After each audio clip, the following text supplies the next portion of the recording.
नमस्कार दोस्तों, target civil services में आपका स्वागत है। मैं अमरजीत झा। अभी बिहार में बहुत सारी परीक्षाएं भी आयोजित होने जा रही है। कुछ एग्जाम का फॉर्म भरा जा रहा है, कुछ का डेटा। परिश्रम की निरंतरता अपना जरूरी है। तो भारतीय संसद पर हमने कुछ क्लास किया जो वीडियो के रूप में भी आप लोगों के सामने प्रस्तुत है। हम इन बिंदुओं को ध्यान में रखने का प्रयास किया जो अक्सर एग्जामिनेशन में पूछे जाते हैं।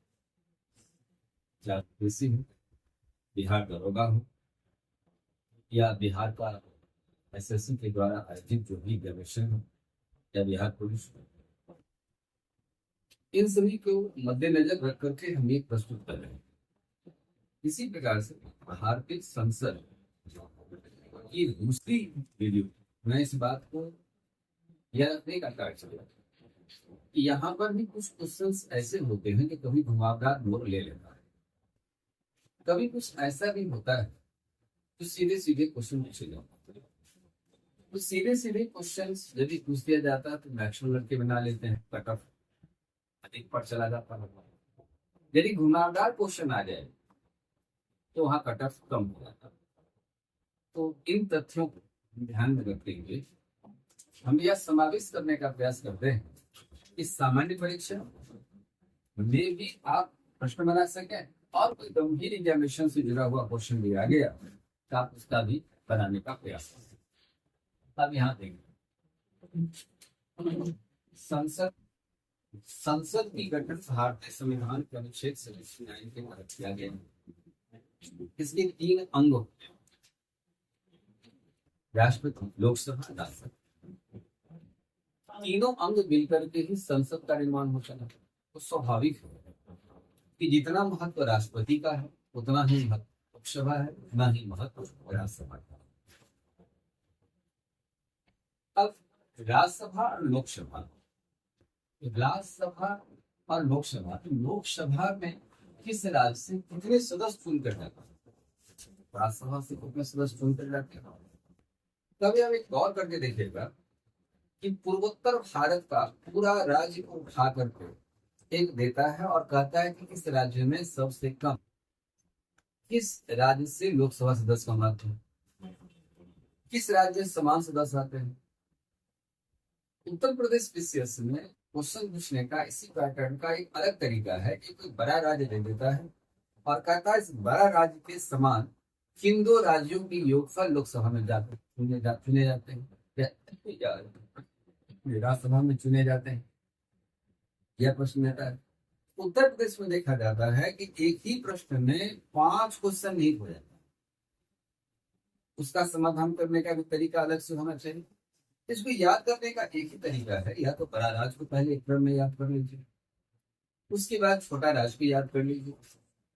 इस तरीका से भी संभव हो सकता है, या जोन वाइज आप राज्य का संख्या याद कर लीजिए। अब यहाँ देखिए कि राज्यसभा, ये लोकसभा पहले है। लोकसभा की गठन भारतीय संविधान परिषद 81 के तहत किया जाता है। इसके सदस्यों का निर्वाचन वयस्क मताधिकार के आधार पर जनता द्वारा विस्तृत से प्रत्यक्ष रूप से चुने जाते हैं। अब पूरे भारत को 543 संसदीय क्षेत्र में बांट दिया गया। 543 संसदीय में बांटा गया और प्रत्येक क्षेत्र से एक सदस्य चुने जाते हैं। तो यहाँ देखिए किस राज्य से कितना सदस्य आते हैं। इससे मैंने एक विश्लेषण यह भी किया है, एससी और एसटी किस राज्य से कितने दर, यह भी क्वेश्चन अब पूछा जाता है। तो मैं साथ साथ दे दिया, जहां 0 है वहां नहीं है, जहां 1 है तो 1 है, जहां जो भी है उसको मैंने इस आंकड़े में रखा है।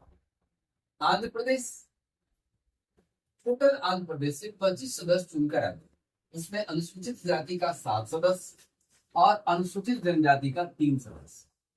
अब इसी क्वेश्चन को नया पैटर्न में कि आंध्र प्रदेश में कुल रिजर्व सीट की संख्या कितना है, 7 और 3 10 रिजर्व हो गए, तो जनरल की संख्या हो गई 15, कुल सदस्य हो जाता है 25। आंध्र प्रदेश 25, एसटी 7, एसटी 3 सदस्य चुनकर आते हैं। तेलंगाना 17 0 यानी एससी और एसटी का रिजर्वेशन वहां पर नहीं है, इसलिए वहां पर 0-0। अरुणाचल प्रदेश 2-0-0। असम 14 यानी 14, 1-2 यानी SC1 और अनुसूचित जनजाति यानी ट्राइबल 2। बिहार 40, अनुसूचित जाति 6, जनजाति नहीं, यहाँ से छूट गया। अब सवाल है कि जो जनजाति वाला एरिया था वो झारखंड बन जाने के बाद वो झारखंड में चला गया, तो यहाँ पर एसटी का कोई रिजर्व नहीं सीट है, लोकसभा विधानसभा में है। लेकिन अब आप यदि कोई छात्र विद्यार्थी यदि बिहार का परीक्षा देना चाहता है, दे रहा है, उसको ध्यान रखना होगा कि 6 सदस्य, 6 स्थान जो है कौन रिजर्व है अनुसूचित जाति के लिए, वो कौन कौन स्थान है उसको आपको याद रखना होगा। एक विशेष रूप से स्पेशल जो स्टेट हो जाता है उससे स्पेशल जुड़ा हुआ क्वेश्चन दिया जाता है। तो बिहार 40, 6, छत्तीसगढ़ 11, 1, 4, दिल्ली 7, 1, 0, गोवा 2, 0, 0, गुजरात 26, 2, 4, हरियाणा 10, 2, 0, हिमाचल प्रदेश 4, 1, 0, झारखंड 14, 1, 5, जम्मू कश्मीर 5, कर्नाटक 28, 5, 2, केरल 20, 2, 0, मध्य प्रदेश 29, 4, 6, महाराष्ट्र 48, 5, 4, मणिपुर 2, 0, 1, मेघालय 2, 0, 2, मिजोरम 1, 0, 1, नागालैंड 1, 0, 0, ओडिशा 21, 3, 5,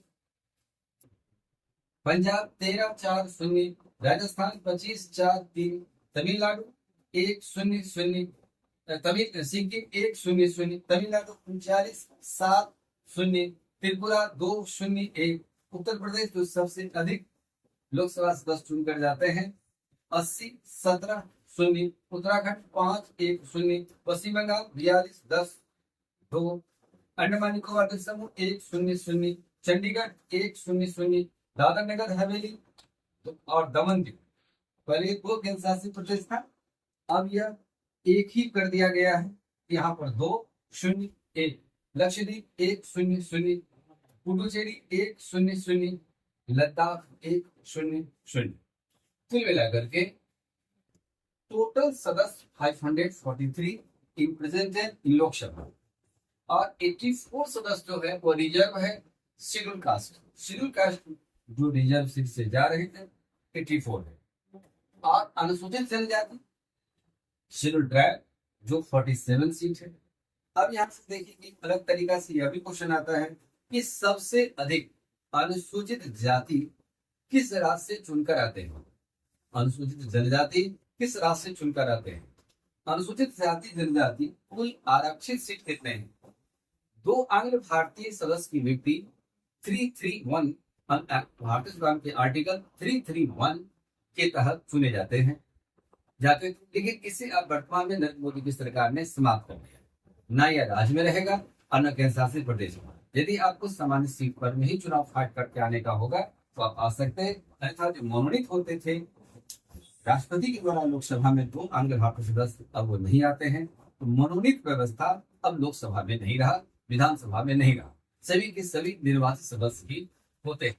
अब एक बात देखिए, अब आप लोग क्वेश्चन का जवाब थोड़ा सा दे दीजिए। सबसे अधिक किस राज्य से लोकसभा सदस्य निर्वाचित होकर आते हैं। जल्दी जल्दी उत्तर प्रदेश। कितना? सबसे अनुसूचित जाति यानी शेड्यूल कास्ट किस राज्य से चुनकर आते हैं। कितना? अनुसूचित जनजाति मध्य प्रदेश। बिहार से कौन कौन स्थान रिजर्व है। हाजीपुर, समस्तीपुर, जम्मू, सासाराम, गोपालगंज, गया जी, गया का नाम बदल गया, गया जी। ये 6 स्थान रिजर्व। अब सवाल है कि दिल्ली राजधानी है तो 7 सीट आते हैं, इसमें से कौन सा एक स्थान यानी कितना स्थान आरक्षित है। तो उत्तर में बोलने के क्रम नहीं दे दिया। एक वह शेड्यूल कास्ट के लिए है कि शेड्यूल ट्राइब के लिए। शेड्यूल कास्ट के लिए। इस प्रकार से ये लोकसभा सदस्यों को ये गणना में याद रखेंगे। अब आप बताइए उत्तर प्रदेश के बाद सबसे अधिक सदस्य किस राज्य से चुन कर जाता है। महाराष्ट्र। कितना? तीसरा स्थान पर। अब आरोही अवरोही क्रम में भी एक क्वेश्चन का पैटर्न होता है। तो आरोही में कौन है, अवरोही में कौन है, यह भी क्रम को ध्यान में रखना है। अब चलिए राज्यसभा। राज्यसभा का गठन भारतीय संविधान के अनुच्छेद 80 के तहत किए जाते हैं। 80 के तहत राज्यसभा सदस्य का निर्वाचन होता है, गठन होता है। इसमें से अधिकतम सदस्य 238 सदस्य हो सकते हैं और 12 सदस्य मनोनीत। तो अधिकतम सदस्य कितना हो सकते हैं? तो 250। अब यहाँ देखिए कि राज्य और सदस्य, यहाँ पर SC/ST का राज्यसभा में कोई रिजर्वेशन नहीं। अब जैसे आंध्र प्रदेश 11, तेलंगाना 7, अरुणाचल प्रदेश 1, असम 7, बिहार 16, छत्तीसगढ़ 5, दिल्ली 3, गोवा 1, गुजरात 11, हरियाणा 5, हिमाचल प्रदेश 3, जम्मू कश्मीर 4, झारखंड 6, कर्नाटक 12, केरल 9, मध्य प्रदेश 11, महाराष्ट्र 19, मणिपुर 1, मेघालय 1, मिजोरम 1, नागालैंड 1, ओडिशा 10, पंजाब 7, राजस्थान 10, सिक्किम 1, तमिलनाडु 18, त्रिपुरा 1, उत्तर प्रदेश 31, उत्तराखंड 3, पश्चिम बंगाल 16, पुडुचेरी 1, मनोनीत 12, 245 रिप्रेजेंटेटिव इन लोक राज्यसभा। अब यहाँ देखिए कि सबसे अधिक किस राज्य से चुनकर राज्यसभा सदस्य चुनकर जाते हैं? किस राज्य से? उत्तर प्रदेश। कितना सदस्य? 31। भले ही SC/ST का कोई स्थान राज्यसभा के भीतर नहीं रहेगा। एक बात एक गौर करने की बात है कि जब आप लोकसभा को देखते हैं तो लोकसभा से लगभग आधा या आधा से कुछ कम यह उस राज्य से राज्यसभा के सदस्य चुनकर जाएंगे। अब जैसे असम से देखिए, अब इस लिस्ट में लाइए कि असम कहाँ है। असम से कितना सदस्य चुनकर जाते हैं? और यहाँ देखिए राज्यसभा असम से कितना आगे। यह भी एक आपको याद करने का एक फॉर्मूला हो सकता है। बिहार से 40, तो आधा यहाँ नहीं, तो राज्यसभा से कितने हैं? 16 सदस्य चुनकर जाते हैं। अब दो सदस्य जहां जहां से लोकसभा में चुनकर जाते हैं, एक सदस्य राज्यसभा में होता है। जैसे सिक्किम में एक लोकसभा, तो राज्यसभा भी एक। सिक्किम को जब एक सदस्य दिया गया था लोकसभा में, उतनी आबादी उसकी नहीं थी, लेकिन जब सहना और पूर्ण राज्य की दर्जा जब उसको मिला, एक एक दोनों ही सदन में चुने जाने की बात रखी। उसी प्रकार से पुडुचेरी में लोकसभा से एक आते हैं, तो यहाँ पर राज्यसभा से भी पुडुचेरी से एक आते हैं। शेष केंद्र शासित प्रदेश यानी 3 केंद्र शासित प्रदेश से राज्यसभा सदस्य चुनकर जाता है, क्योंकि वहां भी राज्यसभा है। राज्यसभा सदस्यों का जो निर्वाचन होती है, वह निर्वाचन, उस निर्वाचन का जो आधार है, उस निर्वाचन में जो वोटर्स होते हैं वो उस राज्य के विधानसभा सदस्य भाग लेते हैं। तो विधानसभा के स्वरूप पर भी निर्भर करता है। इसी प्रकार आप त्रिपुरा में देखिए, यहाँ 2 है, त्रिपुरा में यहाँ क्या हो 1 होगा। तमिलनाडु यहाँ 39 है, यहाँ हो जाएगा 18। एक लमसम अवार्ड, तो यदि कोई पीटिंग लमसम देता है, दिमाग से कभी आउट होता है, तो यहाँ 50% से कुछ 50% से अधिक एक ही आध राज्य में, लेकिन शेष राज्य के भीतर में वो आधे से कम भी होगा या आधे के बराबर होगा। यही व्यवस्था राज्यसभा सदस्य के निर्वाचन में दिया गया। अब है क्या सदन का गठन। लोकसभा को यहाँ मैंने एक खाका भी दिया है, इन बिंदुओं पर भी आप ध्यान में रखें कि लोकसभा गठन 81, राज्यसभा 80। लोकसभा को द्वितीय सदन के नाम से जानते हैं। इसका अपोजिट हो जाएगा राज्यसभा, उप सदन के नाम से जाने जाते हैं। ये प्रथम सदन, द्वितीय सदन, अस्थायी सदन, ये अस्थायी सदन। लोकसभा का कार्यकाल 5 वर्ष का होता है। यह कार्यकाल जिस दिन से प्रथम बैठक शुरुआत होती है, उसी दिन से 5 वर्ष की गणना होती है और 5 वर्ष तक ये लोकसभा अपने पद पर काम करती है। कार्यकाल इसका होता है। इस बीच भंग भी होते हैं। 2 कंडीशन से भंग होता है। 85A और 85B के तहत लोकसभा को भंग करने का अधिकार केंद्रीय मंत्रिमंडल के लिखित परामर्श पर राष्ट्रपति का होता है। ये कैसे होता है तो मैं ये बता रहा हूँ, लेकिन पहले इस बात को मूल एक सामान्य छोटा क्वेश्चन को पहले पकड़ लिया जाए। तो ये अस्थायी सदन इसका इसलिए है कि समय से पहले इसको भंग किया जा सकता है। राज्यसभा तो अस्थायी सदन बनाया ही गया। इसके सदस्य का कार्यकाल होता है। राज्यसभा का कार्यकाल निर्धारण नहीं। यदि कार्यकाल निर्धारण हो जाएगा तो लोकसभा की तरह यह भी अस्थायी हो जाएगा, अस्थायी हो जाएगा।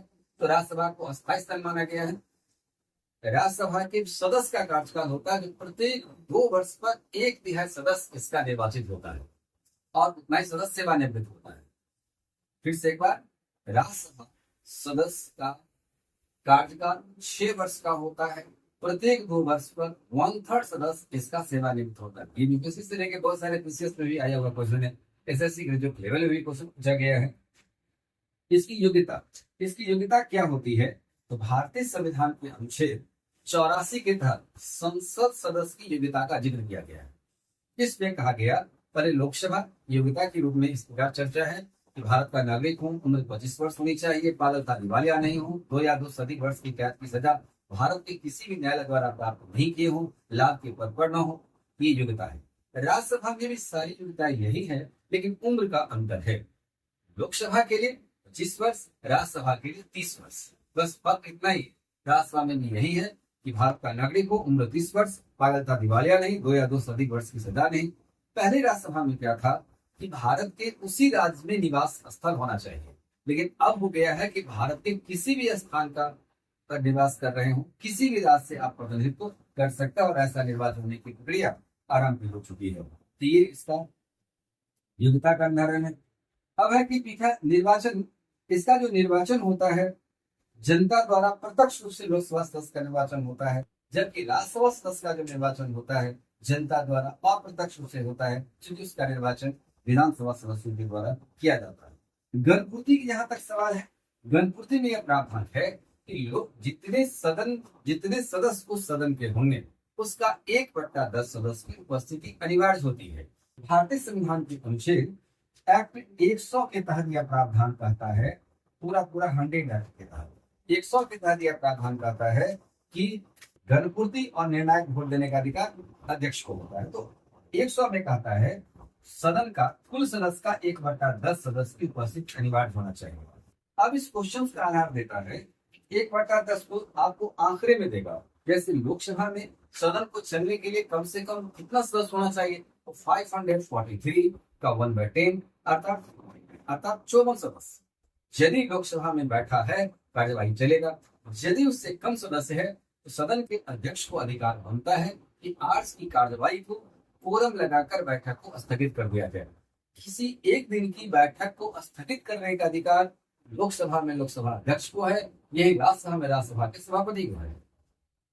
लेकिन किसी भी सेशन की समाप्ति करने का अधिकार केंद्रीय मंत्रिमंडल के निर्णय के आधार पर में राष्ट्रपति को करने का अधिकार है। ये बात गौर करेंगे, क्वेश्चन को डाइवर्ट नहीं, अपने आप को डाइवर्ट नहीं हुई, क्वेश्चन सीधा समझिए उसके बाद उत्तर देंगे।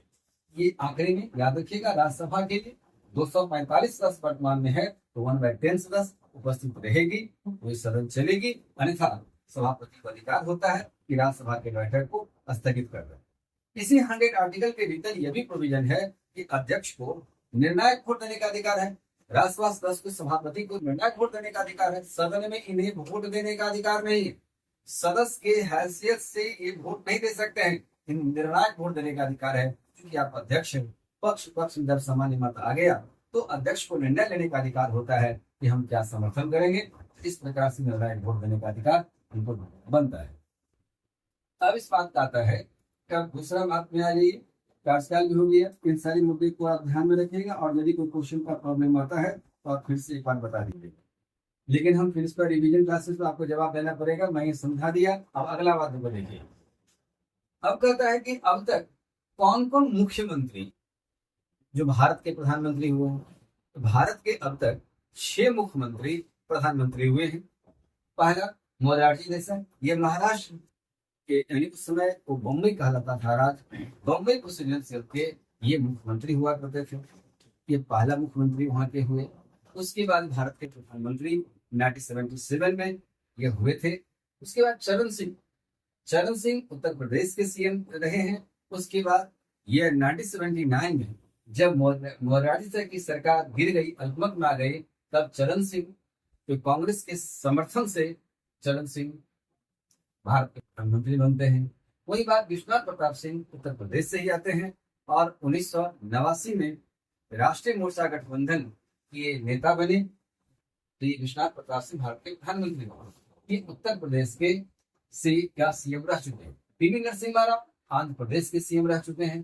फिर 1991 में भारत के प्रधानमंत्री बने। एस टी देवेगौड़ा ये कर्नाटक के सीएम थे और वहां से फिर वह भारत के प्रधानमंत्री बन जाते हैं। डायरेक्ट सीएम पद को रिजाइन देने के बाद एस टी देवेगौड़ा बनते हैं जब राष्ट्रीय मोर्चा की सरकार बनी थी 1996 में, देवे गौड़ा जी प्रधानमंत्री बने। नरेंद्र दामोदर दास मोदी, सबको पता होगा, ये गुजरात के 2001 में मुख्यमंत्री बने। 2014 में फिर वहां से रिजाइन देने के बाद लोकसभा में भारतीय जनता पार्टी की बहुमत मिलने के बाद यह सत्तारूढ़ होते हैं और 2014 से वर्तमान तक नरेंद्र दामोदर दास मोदी भारत के प्रधानमंत्री।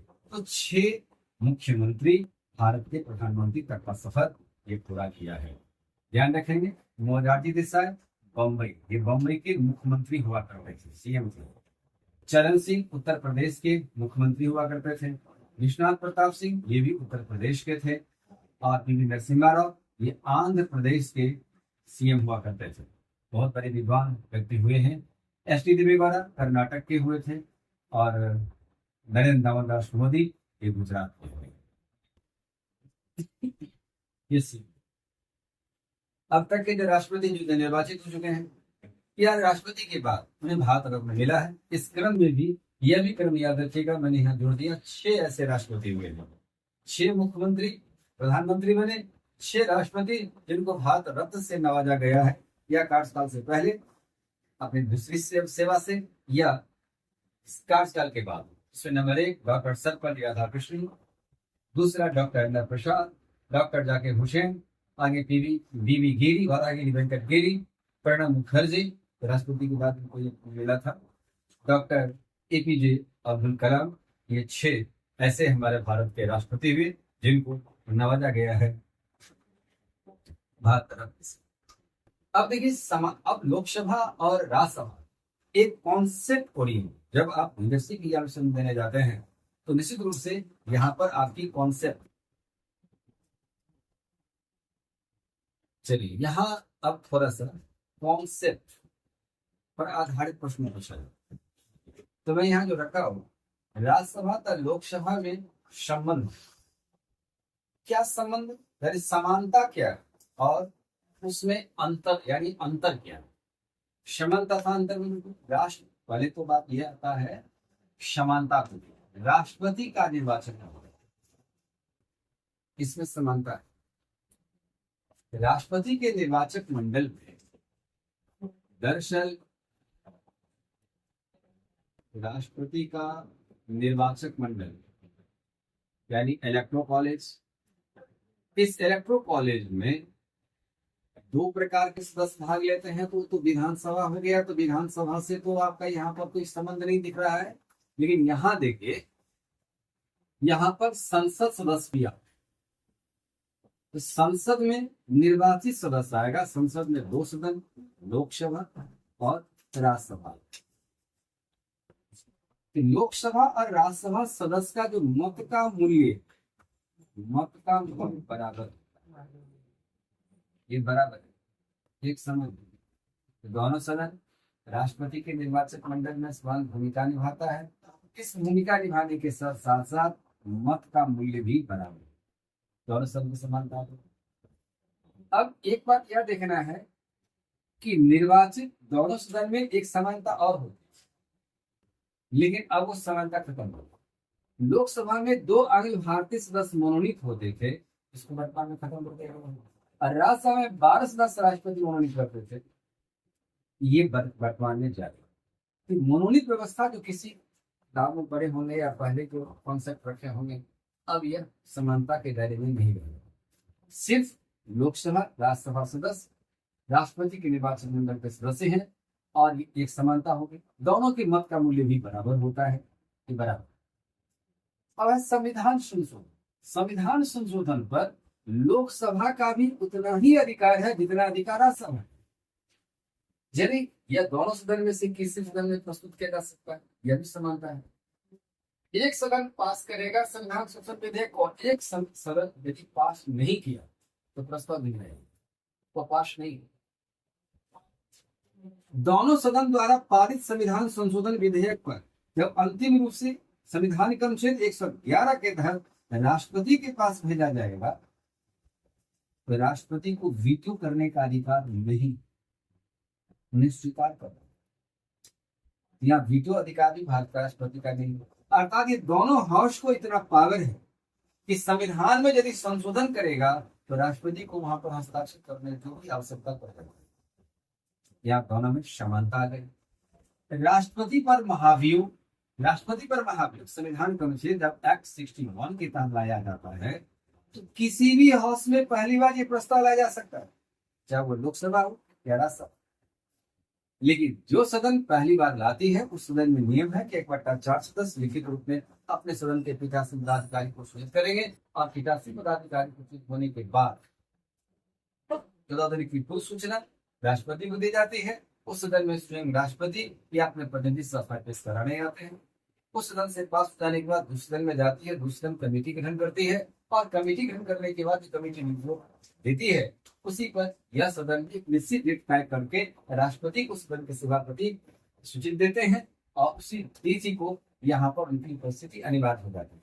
तो भारतीय संविधान के अनुच्छेद सीधी सीधी बात है कि 61 में दोनों सदन की समान भागीदारी है और दोनों सदन की समान भागीदारी का आधार पर में ही राष्ट्रपति को पदमुक्त किया जा सकता है। यहाँ भी बराबर। अब देखिए साधारण विधेयक। साधारण विधेयक पर थोड़ा गौर से बात को सुनो।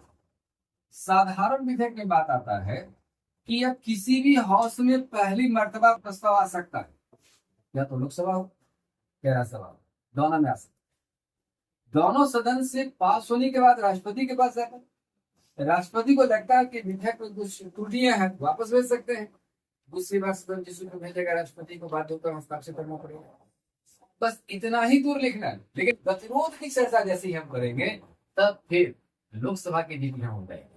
लेकिन साधारण विधेयक पर इतना दूर तक का समानता है कि दोनों सदन में से किस सदन में प्रस्तुत किया जा सकता है। लेकिन जो सदन दोनों सदन पास करने के बाद राष्ट्रपति के पास भेजते हैं साधारण विधेयक पर राष्ट्रपति को वीटो करने का अधिकार होता है, या तो विचार के लिए वापस लौटा सकते हैं। साधारण विधेयक पर इस प्रकार से समानता है। हटाने संबंधी प्रस्ताव पर आता है कि हटाने संबंधी प्रस्ताव में मैंने संक्षिप्त रूप में लिखा, इसको ऐसे समझो।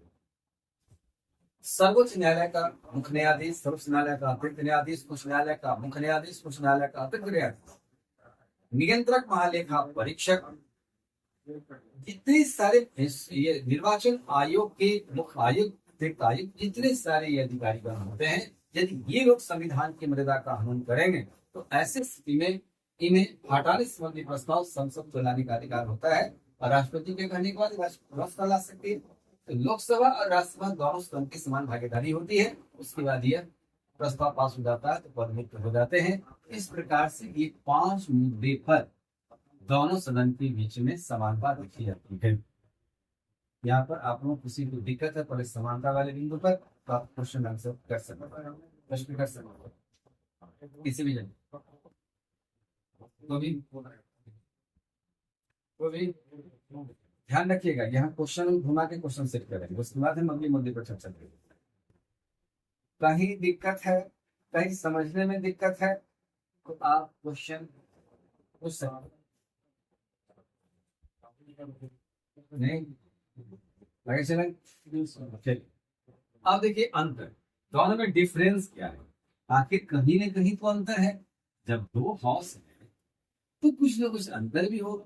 समानता यदि लाजमी है तो असमानता भी लाजमी है।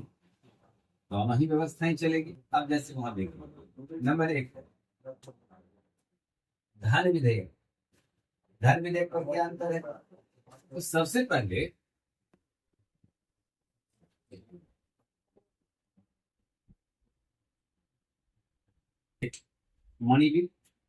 धन विधेयक सबसे पहले परिभाषित कौन करता है? यह परिभाषित करेगा लोकसभा अध्यक्ष, यानी राज्यसभा के सभापति को इससे कोई लेना देना नहीं। लोकसभा अध्यक्ष परिभाषित किया तो सबसे पहले ये हस्ताक्षर भी यही कर देते हैं। इनके हस्ताक्षर से यह साबित हो जाता है कि यह विधेयक धन विधेयक है।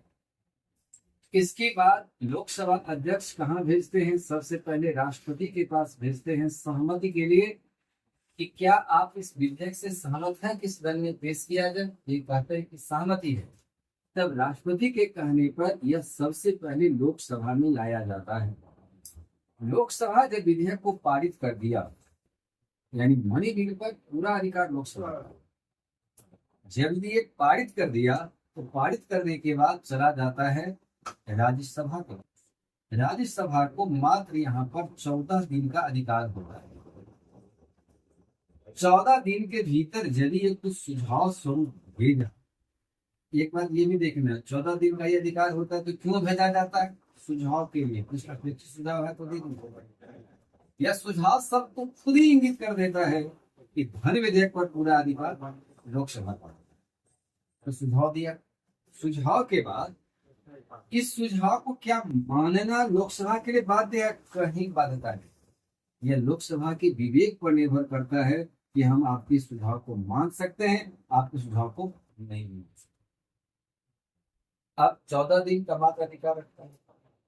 इसके बाद राष्ट्रपति के पास से विधेयक सीधे चला जाता है। राष्ट्रपति के सहमत से विधेयक लाया गया। ऑलरेडी राष्ट्रपति की सहमत से विधेयक लाया गया। ऑलरेडी यहाँ पर में लोकसभा की सबसे अधिक शानदार अधिकार हो जाता है, राज्यसभा को कम अधिकार। ये असमानता है लोकसभा और राज्यसभा के बीच इस मनी बिल पर, यानी धन। और इस संबंध में यह क्वेश्चन को क्या बात पूछा भी गया है, मनी बिल को परिभाषित करिए। धन विधेयक को जो परिभाषित करता है किसको कहा जाएगा? Money bill.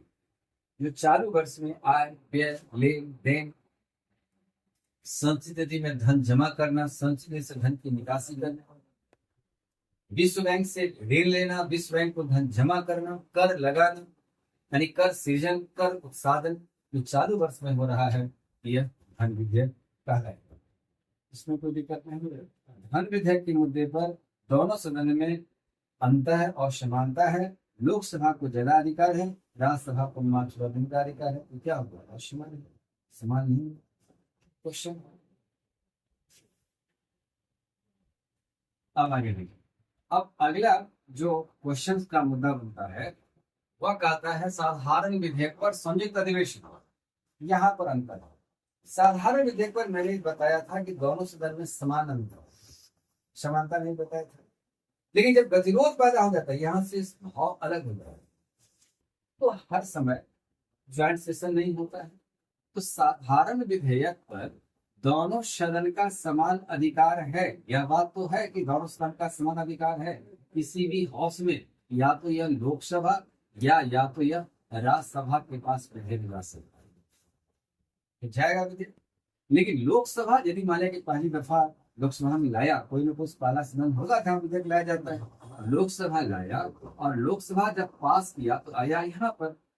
तो राज्यसभा देखती है कि लोकसभा जो भेजा है इसमें कुछ त्रुटियां हैं, खामियां है, तो राज्यसभा फिर उसमें यदि संशोधन किसी प्रकार का एक भी पैरा में एक भी प्रोविजन यदि कर देता है तो निश्चित है कि आपको इसको भी जानकारी देना होगा।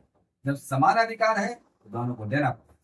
यह कहती है कि नहीं, राज्यसभा जो विचार देके भेजा है वह सही नहीं, तो फिर से क्या करती है, लोकसभा संशोधन किया, यहाँ पर विधेयक भेजना पड़ा। फिर राज्यसभा कहती है कि लोकसभा गलत किया है, हम इस बात से सहमत नहीं, तो यहाँ से फिर से प्रस्ताव चलेगा। यहाँ ये क्या हो गया? गतिरोध। इस गतिरोध को दूर करने का कार्य राष्ट्रपति को बनता है। तो गतिरोध दूर करेगा राष्ट्रपति, और राष्ट्रपति इस गतिरोध को दूर करने के लिए क्या उपाय ढूंढते हैं? यह ढूंढता है संयुक्त अधिवेशन।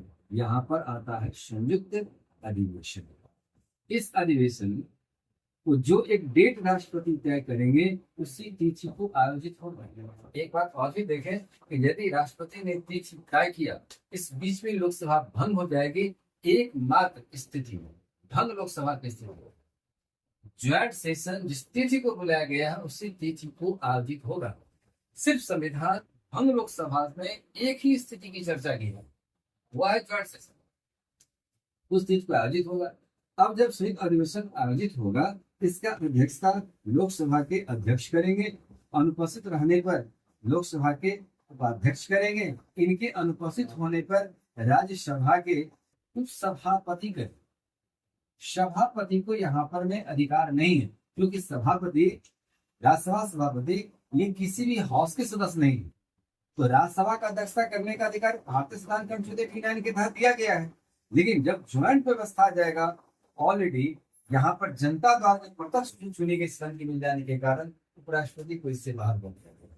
तो राज्यसभा के उपसभापति और यह भी यदि अनुपस्थित रहेंगे उपस्थित सदन यहाँ पर निर्णय लेगा कि आज इस सभा का अध्यक्षता कौन करेगा या फैसला उसको लेने का अधिकार होगा।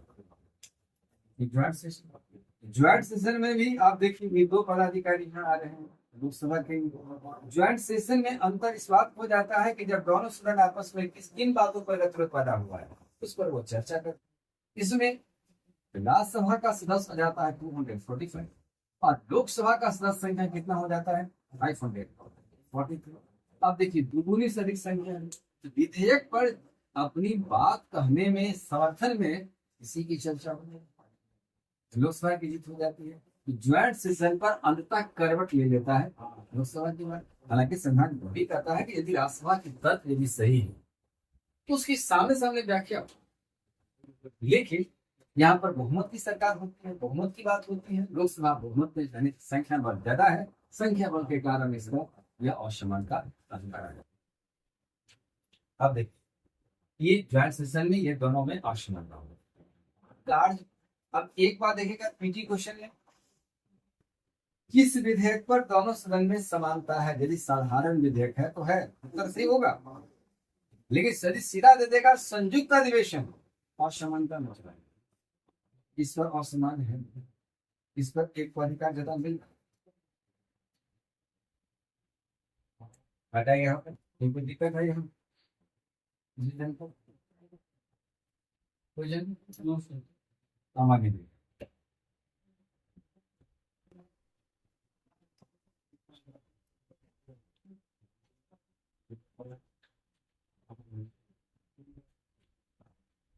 अब यहाँ देखिए अब कहता है कार्यपालिका के दृष्टि उपयोगी सदन है कौन।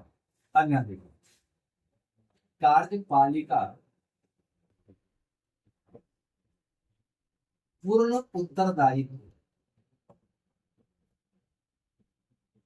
उसमें उत्तर आता है संसद। संसद पर संसद के दो सदन हैं लोकसभा और राज्यसभा। और ये दोनों सदन की पैटर्न की बात करें तो मंत्री परिषद जो है वह कार्यपालिका में जो शामिल है तो मंत्री परिषद सामूहिक रूप से किसके प्रति उत्तरदायी होते हैं राज्यसभा से कोई लेन देन नहीं। तो कार्यपालिका को सब गठन करने में भी लोकसभा की भूमिका होती है। लोकसभा का बहुमत दल का नेता भारत के प्रधानमंत्री होते हैं। तो बहुमत सिद्ध कहाँ करना पड़ेगा लोकसभा में। राज्यसभा को इससे कोई लेन देन नहीं। तो कार्यपालिका को विशेष रूप से सरोकार किस सदन के भीतर लोकसभा। अब देखिए विश्वास मत जब राष्ट्रपति प्रधानमंत्री को कहते हैं कि सदन में बहुमत हासिल करें तो किस सदन में पेश किया जाएगा। अविश्वास प्रस्ताव प्रतिपक्ष को लगता है कि सरकार पर अविश्वास जब जाहिर करता है हर मोर्चे पर सरकार विफल है तो किस सदन में यह प्रस्ताव लाया जाए लोकसभा। राज्यसभा से कोई लेन देन नहीं। उसके बाद आता है कि निंदा प्रस्ताव यदि कोई मंत्री निंदनीय कार्य करते हैं घृणास्पद कार्य करते हैं ऐसे मंत्री के विरुद्ध यदि प्रस्ताव लाया जाएगा तो किस सदन में प्रस्ताव आएगा लोकसभा में आएगा। इस तीन प्रस्ताव मूलतः डिपेंड है कार्यपालिका से संबंधित है और यह डिपेंडेंट है लोकसभा से राज्यसभा से। कोई सरोकार ने राज्यसभा में जाता भी नहीं। नया सरकार जब गठन होता है तो लोकसभा के स्वरूप पर निर्भर करता है किस पार्टी की सरकार बनी। एक पार्टी की गठबंधन का तो यह फैसला तो लोकसभा से तय होती है। इस प्रकार ये दोनों सदन में यहाँ पर भी असमानता इस उत्तरदायित्व के आधार पर कार्यपालिका की दृष्टि से अधिक मात्रा में उपयोगी सदन है तो वह लोकसभा है और यही दोनों में असमानता है। कोई ऑब्जेक्शन। अब आगे चलिए अगला कहता है राज्य सूची। राज्य सूची के विषय पर में अब किसका क्या पावर है यहाँ देखिए।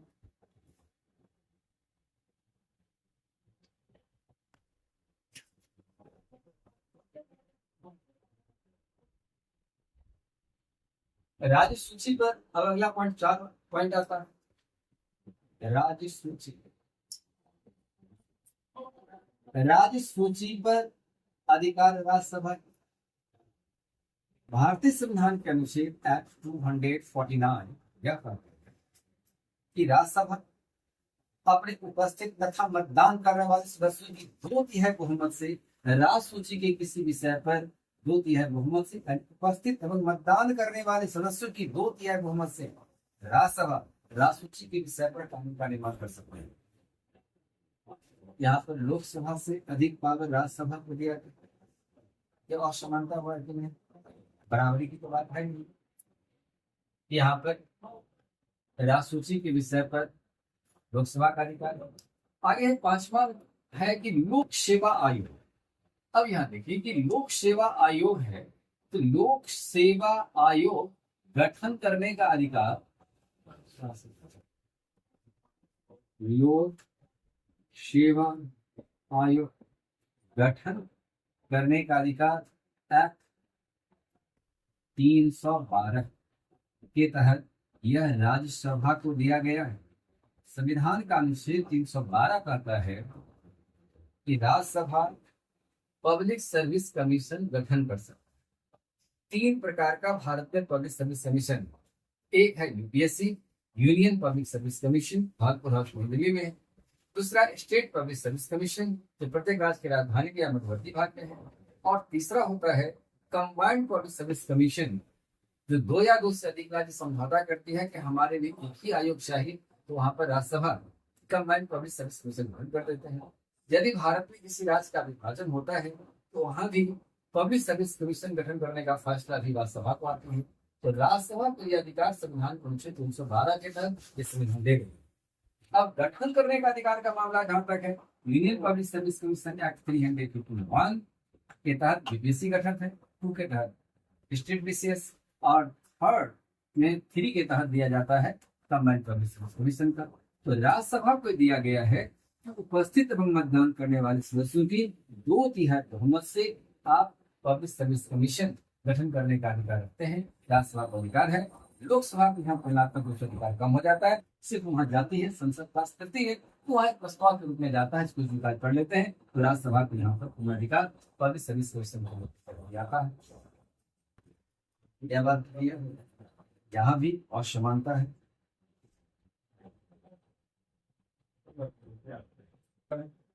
नामांकन में भी असमानता है। पहला, लोकसभा, लोकसभा को किस किस नाम से जानते हैं? निम्न। तो राज्यसभा को हम किस नाम से जानते हैं? राज्यसभा को हम उच्च सदन से जानते हैं। ये नाम में भी अंतर है।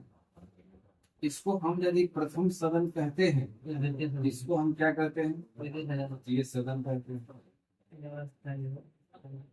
इसको हम अस्थायी सदन कहते हैं।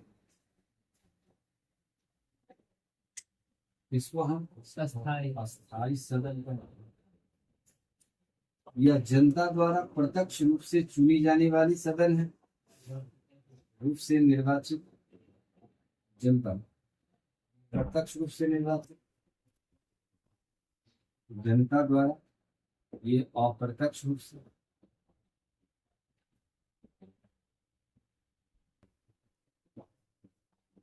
अप्रत्यक्ष रूप से निर्वाचित सदन है। नाम में भी अंतर है, आर्टिकल से भी अंतर है। यह एक्ट 81 लोकसभा और राज्यसभा एक्ट 80 गठित होता है। तो यह गठन में भी अंतर है। ये दोनों सदन में इस प्रकार से यह भी आवश्यक है। अस्थायी, अब आगे चले, अगला पॉइंट लिखे हैं वहां पर देखिए, अस्थायी तथा अस्थायी सदन। इस रूप में कैसे अंतर है कि यहाँ भी इस रूप में अंतर दिखाई पड़ता है।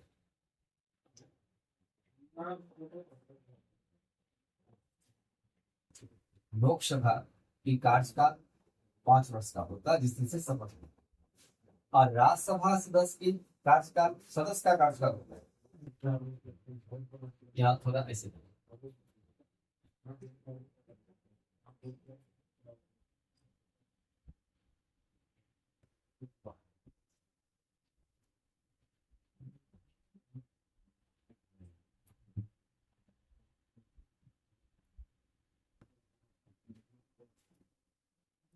अब यहाँ कहता है अस्थाई और अस्थाई।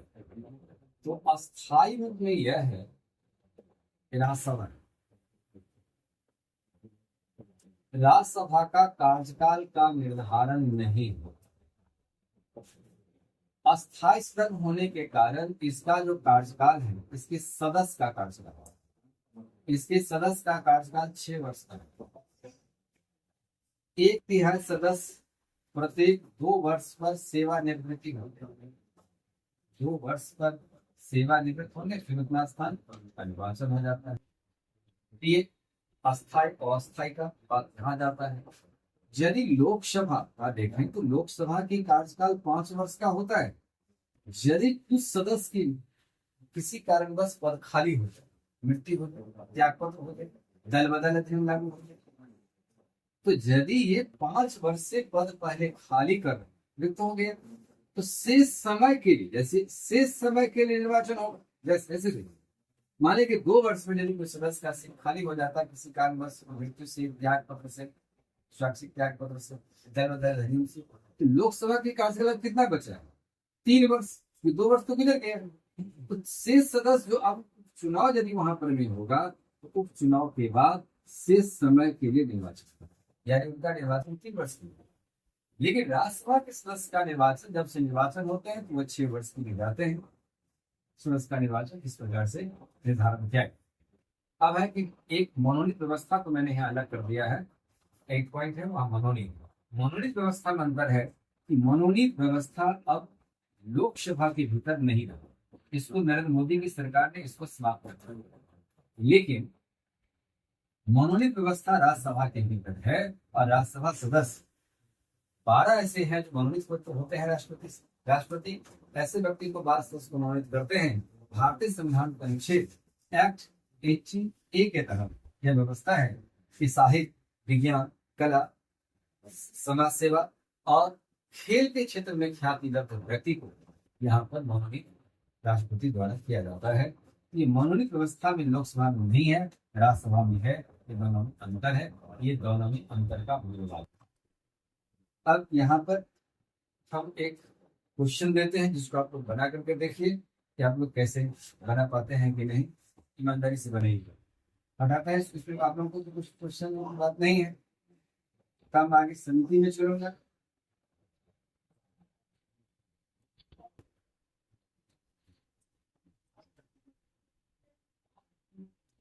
याद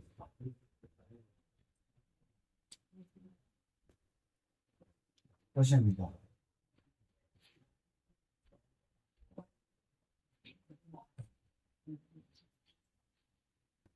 लोकसभा तथा राज्यसभा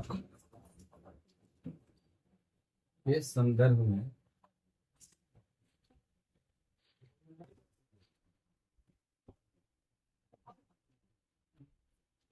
लोकसभा के क्या लिखें? लोकसभा तथा राज्यसभा के संदर्भ में विचार करें। लोकसभा तथा राज्यसभा के संदर्भ में विचार करें। राज्यसभा के संदर्भ में विचार करें कि असमानताएं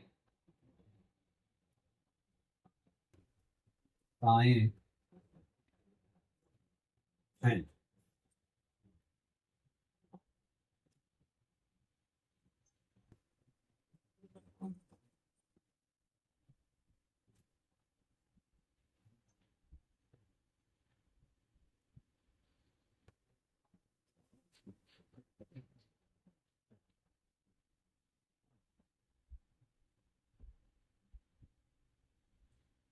अभिभाषण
शायद दीदी इसको जल्दी से आप लोग पढ़ेंगे, और आप लोग भी जो वीडियो देख रहे हैं ये प्रश्न को बनाइए। इसी प्रकार से वीडियो के बीच में कोई प्रश्न रहेगा, ताकि देखें कि आप वीडियो समझते समझते कितना प्रश्न को समझें।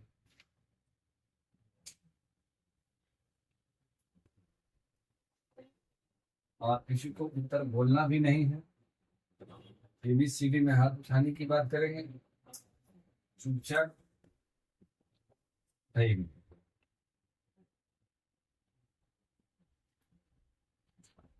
लेकिन ध्यान रखना है, समय सीमा के भीतर में ही प्रश्न को बनाया जाता है। ऐसा नहीं कि आप उस पर चिंता नहीं करते जा रहे, समय बीत जाए। ठीक है, जल्दी से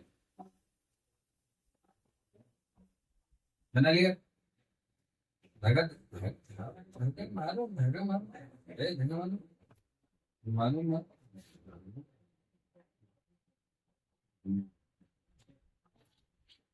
सब बैठ गया। ऐसा के वाला कौन है, हाथ उठाओ। बी वाला कौन है, सी वाला कौन है, डी वाला कौन है। एक बार याद रखिए, ये जो एक आदमी मारा देते हो ए, या सर मार दे वो ए, अब मार दो वो बी, ये भी नहीं चलेगा। इसमें कुछ पीस भी हम फंसा दिए, उस पेज को भी याद रखिएगा। चलिए, लेकिन कोई ऐसा खास पेज नहीं है, लेकिन फिर भी पेज है। यहाँ देखिए, उसी में हाथ में वाला क्वेश्चन को पहले समझो। लोकसभा राष्ट्रपति संदर्भ में विचार करें असमान, यानी किस मुद्दे पर असमान। समानता तो कुछ नहीं, जहां समानता हो गई वो तो मुद्दा आएगा ही नहीं। अब इसमें से ये देखना है कि असमान कौन है, लेकिन गौर करने वाली बात क्या है कि समानता किस रेस में, असमानता किस रेस में। राष्ट्रपति अभिभाषण, तो पहले आपकी बात समझिए। नव निर्वाचित लोकसभा के प्रथम सत्र में और वर्ष के प्रथम सत्र में राष्ट्रपति अभिभाषण देते हैं। अभिभाषण का आशय सरकार की एक वर्ष की योजना से संबंधित है। गौर करें, नव निर्वाचित लोकसभा के प्रथम सत्र में और वर्ष के प्रथम सत्र में राष्ट्रपति अभिभाषण। नव निर्वाचित लोकसभा या राज्यसभा शब्द पर चर्चा नहीं, भारतीय संविधान के अनुच्छेद 87 यही है। राष्ट्रपति का अध्यादेश, राष्ट्रपति का अध्यादेश भारतीय संविधान का अनुच्छेद एक्ट 1, 2, 3 के तहत करने का अधिकार राष्ट्रपति को। जब केंद्रीय मंत्रिमंडल लिखित परामर्श का आधार पर राष्ट्रपति को देते हैं तो राष्ट्रपति अध्यादेश जारी करते हैं। कब, जब सदन सत्र में नहीं हो और उस समय देश में किसी कानून की आवश्यकताएं पड़ती है तो राष्ट्रपति को अध्यादेश जारी करने का अधिकार होता है। जब सदन सत्र में आ जाती है तो सदन के सत्र के प्रारंभ होने के तिथि से 6 सप्ताह के भीतर स्वीकार करना होता है। यहाँ दोनों सदन को समझ लीजिए, यहाँ लोकसभा को भी अधिकार है और राज्यसभा को भी। क्योंकि विधि बनाने के संदर्भ में दोनों सदन का अधिकार यहाँ बढ़ता है। यहाँ पर असमानता, यानी नहीं आया, यहाँ आया कि नहीं, यह समानता हो गया। दोनों असमानता को ढूंढना। ज्वाइंट सेशन दोनों सदनों की गतिरोध पर बुलाया जाता है, लेकिन जीत होती है किसकी, लोकसभा। तो दोनों सदन के गतिरोध पर, लोकसभा के और राज्यसभा के गतिरोध पर बुलाया जाता है। यदि एक सदन में गतिरोध न रहे तो नहीं बुलाया। साधारण विधेयक पर बुलाया जाता है, वित्त विधेयक पर बुलाया जाता है, लेकिन धन विधेयक और संविधान संशोधन विधेयक पर ज्वाइंट सेशन नहीं बुला सकता। जिस पर विधेयक पर बुलाया जाता है दोनों सदन का समान अधिकार है, बुलाए। यहाँ पर मैं आपको साधारण जेंडर विपरीत में अंतर बताया था कि समानता के बारे में। अब साधारण विधि क्लियर कर रहा है कि दोनों सदन का समाधिकार, दोनों सदन का अधिकार, ये समानता के दायरे में ये भी आ जाए। लेकिन अब देखिए कंसिडरेशन उत्तर क्या हो, लड़का फंसेगा कहीं ज्वाइंट सेशन में, लड़का फंसेगा विभाषण, फंसेगा तो राष्ट्रपति का विभाषण, एक केंद्रीय मंत्रिमंडल तैयार करो, सदन को जानकारी दी जाए, जानकारी में लोकसभा को पढ़ने को करना या कुछ डिफॉल्ट करना, इसलिए असमानता का उत्तर ए पर देना पड़ेगा। उत्तर यदि ए को मिटा देंगे तब उत्तर सी। उसमें कुछ समझिएगा, जब आप किसी क्लास 2 रैंक के अधिकारी में जाते हैं तो हम मत समझा जाए कि सीधे सीधे फोकट होने वाला क्वेश्चन होगा, सोचने वाला क्वेश्चन होगा। क्योंकि जहां पर डिसीजन मेकिंग पावर आपका होता है, आप डिसीजन बनाते हैं, उसको इम्प्लीमेंट कर रहे हैं, तो वहां सोचने पर समझ में आ गया। इसी प्रकार से क्वेश्चन बनाने का प्रयास करेंगे तो वो बहुत बड़ा बात नहीं है कि अधिकारी को प्राप्त करना। अभी हम लिटरेसी के संदर्भ में यही चीज को लाने जा रहे हैं कि कहाँ लड़के फंसते हैं, कैसे निकलना है, कौन कौन मेजर क्षेत्र है जहाँ से क्वेश्चन श्योर आते हैं। तो हम प्रयास कर रहे हैं कि हम 150 नंबर का जो क्वेश्चन है हम उस सिलसिला को कैसे पढ़े, उसमें हमें सफलता मिली। आगे बढ़ते हैं, आगे बढ़ते हैं। अब आगे देखिए, अब चलिए सदन में समिति पर, अब इसको हटा दें, बात बने।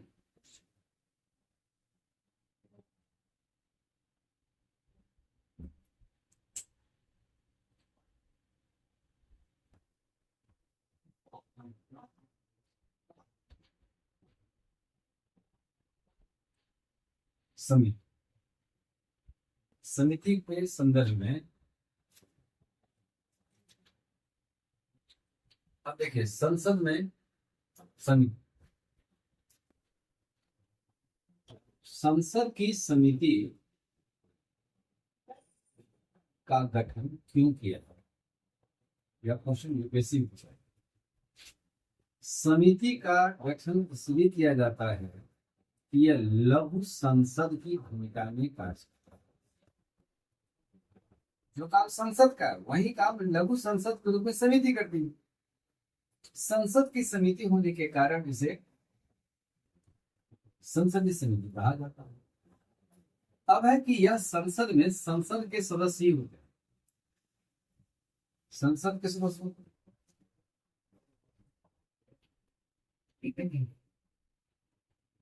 संसद के 2 सदन हैं, तो कुछ समिति ऐसी होती है जो सिर्फ और सिर्फ लोकसभा की होती, कुछ समिति ऐसी होती है कि राज्यसभा की होती, और कुछ समिति ऐसी होती है कि दोनों सदन की संयुक्त, संयुक्त शब्द जैसे ही जुड़ गया तो समझ लीजिए कि लोकसभा और राज्यसभा दोनों ही उसमें। अब ये समिति जो कार्य करती है, यह विधेयक का प्रावधान बना देती है, वो भी विधेयक है उसका ये प्रावधान बना देती है, और प्रावधान बनाने के बाद इसको कहते हैं सब आर्टिकल या प्रोविजन 1, प्रोविजन 2, प्रोविजन 3 ऐसे जो पढ़ते हैं, ये प्रावधान समिति बना देती है। यह अपने विषयों के विशेषज्ञ व्यक्ति होते हैं। इस के समिति में ये विशेषज्ञ यानी एक्सपर्ट व्यक्ति होते हैं, ये अनुभवी व्यक्ति होते हैं।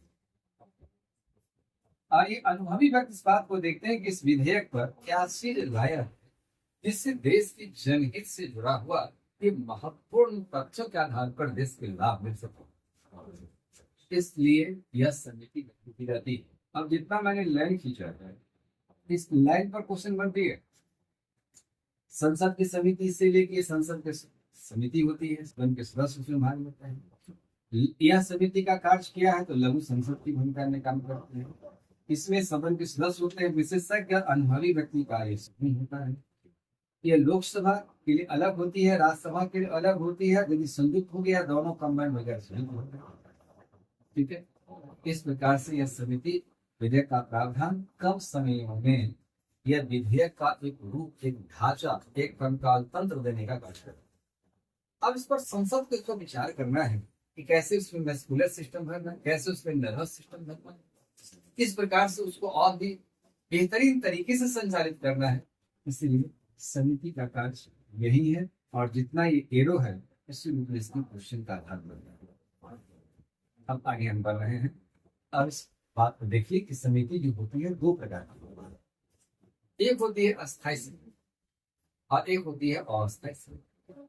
अस्थायी समिति जो होती है वो अपनी बनी रहती है एक वर्ष, फिर कुछ वर्ष उसमें सेवानिवृत्त होगी, कुछ को रोटेशन सिस्टम कर दी जाती है, और कुछ होती है समिति ऐसे तो गठन किया गया, काम पूरा हो गया, उसका कुछ रिजॉल्व कर दिया गया, ये हो गया अस्थायी समिति। अस्थायी समिति में प्रवर समिति, संयुक्त प्रवर समिति, ये समिति कुछ ऐसी होती है जो काम होने पर गठित होगा, और जब काम पूरा उद्देश्य पूरा हो गया तो इसे डिजॉल्व कर दिया जाता है, खत्म कर दिया जाता है। दो प्रकार की समिति। वित्तीय समिति जितने होती है वो लोकसभा की इकाई, भले ही राज्यसभा को सदस्य उसमें लाए भी जाएंगे, तो वित्तीय समिति अस्थायी समिति है, और वह समिति जो होती है वह लोकसभा की कहलाती है, ये अस्थायी समिति। अब इसको यहाँ पर से एक एक बातों को यहाँ पर समझते चलिए।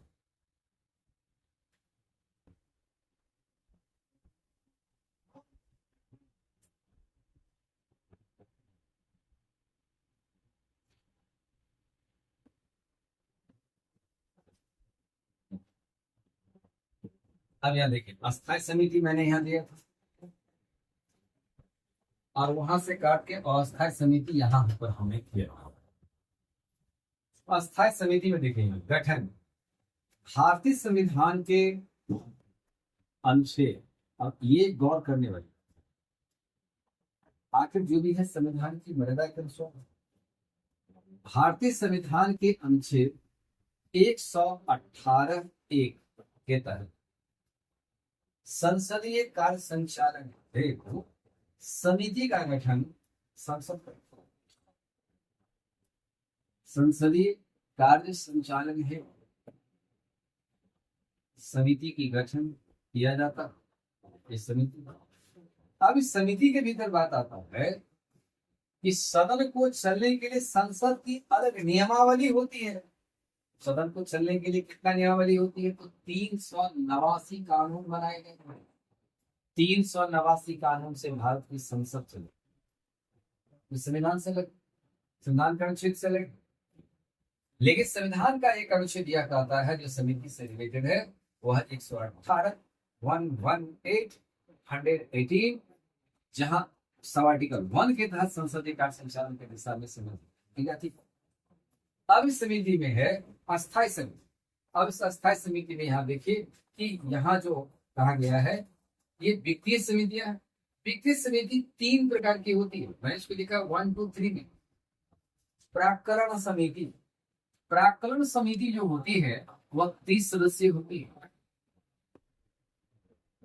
वर्तमान इसके 30 सदस्य। यह समिति सिर्फ और सिर्फ लोकसभा की होती है। यह समिति सिर्फ और सिर्फ लोकसभा की, और लोकसभा को इस समिति में सत्तारूढ़ दल, ये बात ध्यान रखिएगा, सत्तारूढ़ दल से संबंधित ही सदस्य होते हैं। संबंधित ही सदस्य होते हैं, जबकि अन्य समिति में सदन के पक्ष विपक्ष के सदस्य भाग होते हैं। यह समिति अन्य समिति से, सभी समिति से इसको अलग करना है। सत्तारूढ़ संस्थाएं, यह सरकार का अभिभावक कहलाती है। यह समिति सरकार की अभिभावक, संविधान निर्मात्री सभा ने बड़े सोच समझकर समिति को बनाया।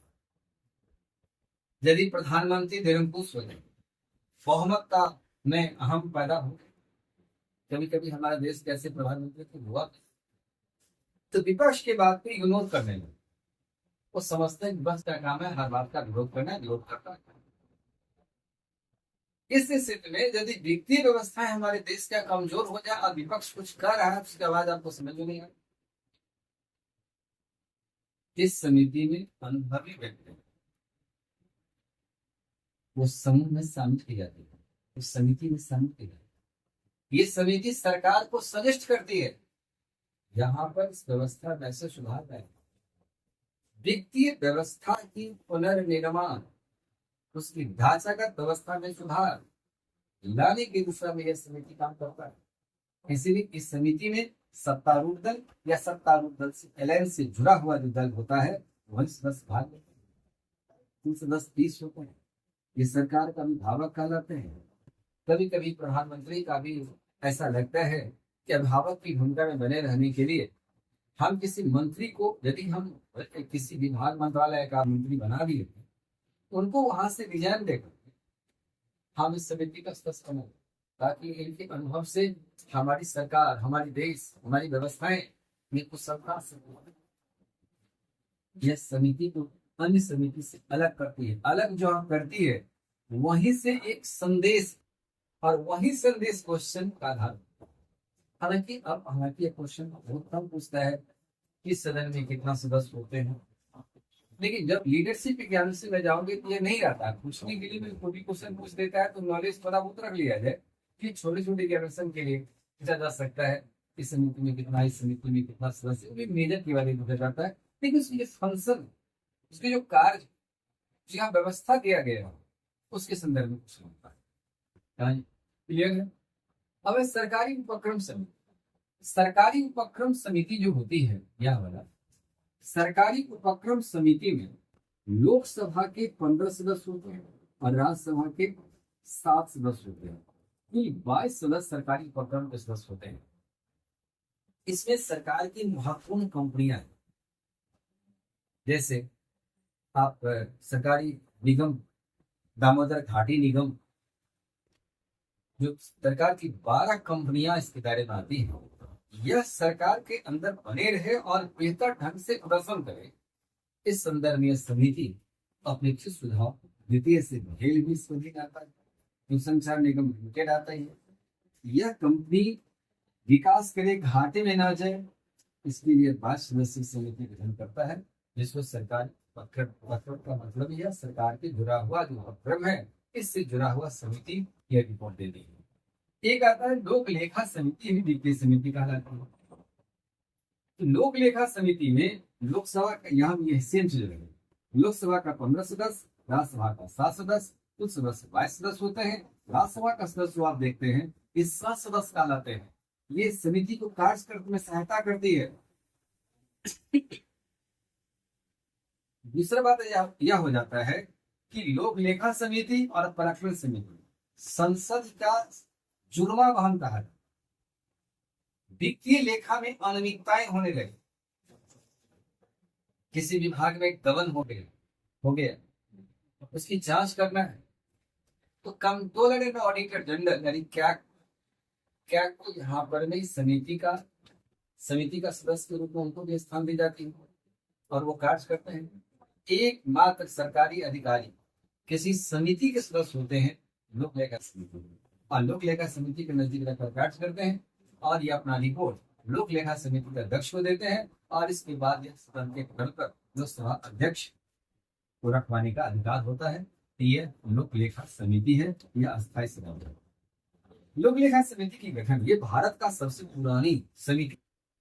इस समिति गठन मॉन्टेग्यू चेम्सफोर्ड सुधार 1919 की एक्ट में लाया गया। उसके बाद भारतीय संसद की व्यवस्था को स्थापित करता चला गया। तो यह महत्वपूर्ण समिति में से एक समिति का नाम आता है। क्वेश्चन दरअसल यदि पूछा जाएगा यही 3 समिति के बाद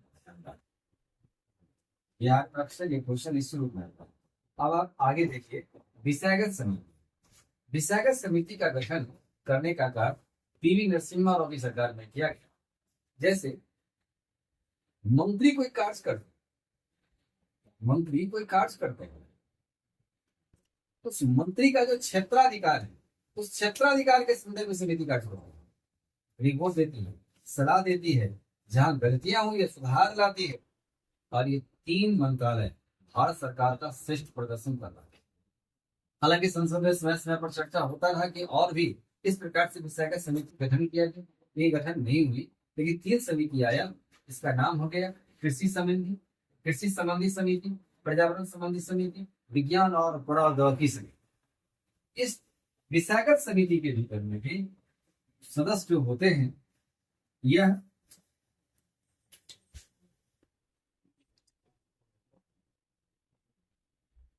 इसमें यहाँ देखिए लोकसभा का 15 सदस्य, 7 सदस्य, 22 सदस्य। कृषि संबंधी समिति में कुल कितना सदस्य होते हैं? 22। लोकसभा 15, राज्यसभा 7। आगे देखिए दूसरा कहता है पर्यावरण और वन संबंधी समिति। पर्यावरण और वन संबंध में भी लोकसभा 15, राज्यसभा 7, सदस्य 22। ये तीनों में 22 सदस्य समिति होगी। लोकसभा के 15, राज्यसभा के 7 सदस्य समिति होती है। और तीसरा आता है विज्ञान और प्रौद्योगिकी समिति। लोकसभा 15, राज्यसभा 7, कुल सदस्य 22। तो विज्ञान और प्रौद्योगिकी का संदर्भ में जिस मंत्रालय का जो कार्य है उस संदर्भ में विचार करता है। जैसे कृषि संबंधी समिति का अधिक विकास किया है। कृषि मंत्रालय भारत सरकार का बहुत विकास किया है। आज भारत कृषि के क्षेत्र में आत्मनिर्भर भारत बन गया है। हम दूसरे देश को भी यह भेजते हैं अनाज को। तो आत्मनिर्भर भारत बनाने की दिशा में यह इस मंत्रालय के यानी इस मंत्री को आवश्यक समय समय पर सुधार सहायता करने का कार्य भी कर रही है। आगे तीसरा है सदन की समिति, जो प्रॉपर सदन से रिलेटेड हो। इनका दूसरा कुछ काम नहीं, सदन के भीतर ही वो कार्य करना है। जैसे हमारे कार्य मंत्रणा समिति, कार्य मंत्रणा समिति जो आएगा ये 15 सदस्य होती है लोकसभा में, 21 सदस्य राज्यसभा में। और कार्य मंत्रणा में इसका अध्यक्ष लोकसभा के अध्यक्ष होंगे, राज्यसभा के सभापति होते हैं। कार्य की मंत्रणा के संदर्भ में या सदन के कार्य मंत्रणा के संदर्भ में यह समिति विचार करती है। गैर सरकारी संकल्प विधेयक, लोकसभा में यह भी 15 सदस्य होती है। और गैर सरकारी संकल्प यदि कोई गैर सरकारी प्रस्ताव पे लाता है उससे भी सदन में प्रस्तुत होने का अधिकार मिला। इस संदर्भ में समिति कार्य होती है कि जनहित से, राष्ट्र हित से जुड़ा हुआ विधेयक कितनी मात्रा में है या नहीं है, इसके संदर्भ में समिति कार्य करती है। अब सभा में अनुपस्थित संबंधित समिति, ये दोनों सदन की समिति हो जाएगी। सभा में अनुपस्थित कौन मेंबर आज है, कौन मेंबर आज नहीं है, इसके लिए लोकसभा में 15 सदस्य, राज्यसभा में 15 सदस्य होती है। यदि सदन का कोई सदस्य लगातार सदन को बिना सूचना दिए बगैर सदन की कार्यवाही से लगातार 60 दिनों तक अब्सेंट है, यह समिति अपने सुझाव देती है ये मेंबर बिना किसी कारण बताए हुए ये अनुपस्थित चल रहे हैं, क्योंकि सदन की सदस्यता समाप्त कर दिया जाता है। यह समिति सबसे पहले पहल करती है। जैसे सुब्रमण्यम भारती जनता पार्टी के अध्यक्ष हुआ करते थे, राज्यसभा के सदस्य थे, सदन की कार्यवाही से लगातार 60 दिनों तक अनुपस्थित रहे, उनकी सदस्यता समाप्त कर दी गई। तो इस प्रकार ये समिति सबसे पहले यह सदन के अपने सदन के अध्यक्ष को, सभापति को जानकारी देते हैं। सभा में अनुपस्थित रहने वाले ये सदस्य का आता है। नियम समिति में भी अध्यक्ष 15 सदस्य, लोकसभा राज्यसभा में 21 सदस्य होते हैं। लोकसभा में के अध्यक्ष इस समिति का अध्यक्ष होते हैं, लोकसभा में, राज्यसभा में राज्यसभा के सभापति होते हैं। अब ये रूल बना है जो 389 कानून जो मैंने चर्चा किया है। अब 389 कानून में किस कानून में संशोधन हो, किस कानून में कोई ऐसा है कि अब प्रासंगिक नहीं रहा तो प्रासंगिक होना चाहिए, इस संदर्भ में यह समिति विचार करती है और सदन के भीतर यह प्रस्ताव लाने का कार्य करती है। ये पर्टिकुलरली सदन की कार्य की संचालन दिशा में कार्य करता है। इस सदन के भीतर ही समिति कार्य करती है। अब अगर देखिए छानबीन समिति, ये छानबीन करती है।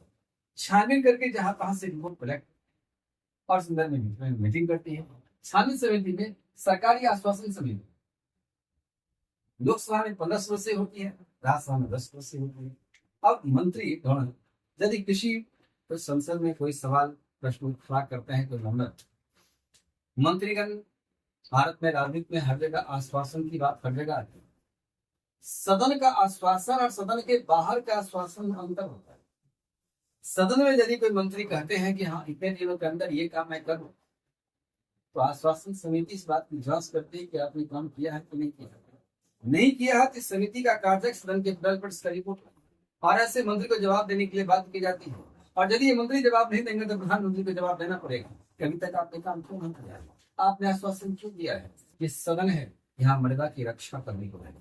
इस सदन में झूठी बात बोल करके आप यहाँ से खिसक नहीं सकते हैं, जवाब देना पड़ेगा। ये उत्तरदायी सदन है, ये भारत की आत्मा के सदन है। इसलिए यहाँ पर सरकारी आश्वासन समिति दोनों सदन में अलग अलग होती है। लोकसभा में यह 15 सदस्य होगी और राज्यसभा में यह 10 सदस्यों प्रावधान रखा होगा।